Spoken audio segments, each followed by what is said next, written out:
Leenca koo mootii dhugaa soomsa urjii lola keessa gantuuf yartuu yaaddoodhaan kan baastu fuula keessa.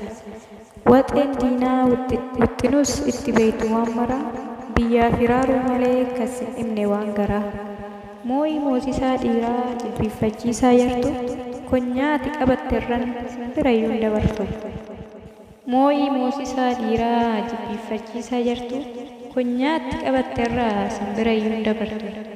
Milkaa'ii milkii dhalii biqilii lalisii margi bu'aa dadhabbii keetii bilisummaa. Leenca koo mootii dhugaa soomsa urjii lola keessa gantuuf yartuu yaaddoodhaan kan baastu fuula keessa.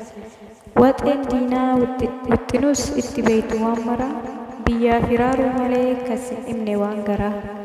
Moo'ii moosisaa dhiiraa jilbiiffachiisaa yartu konyaati qabatteerran birayyuu hin dabartu. Moo'ii moosisaa dhiiraa jilbiiffachiisaa yartu konyaatti qabatteerraa simbirayyuu hin dabartu. Milkaa'ii milkii dhalii biqilii lalisii margi bu'aa dadhabbii keetii bilisummaa.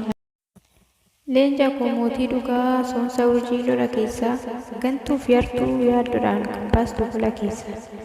Waxeen diinaa wixxinuus itti beektu waan maraa biyyaa firaaruu malee kas hin dhimne waan garaa. Moo'ii moosisaa dhiiraa jilbiiffachiisaa yartu konyaati qabatteerran birayyuu hin dabartu. Moo'ii moosisaa dhiiraa jilbiiffachiisaa yartu konyaatti qabatteerraa simbirayyuu hin dabartu.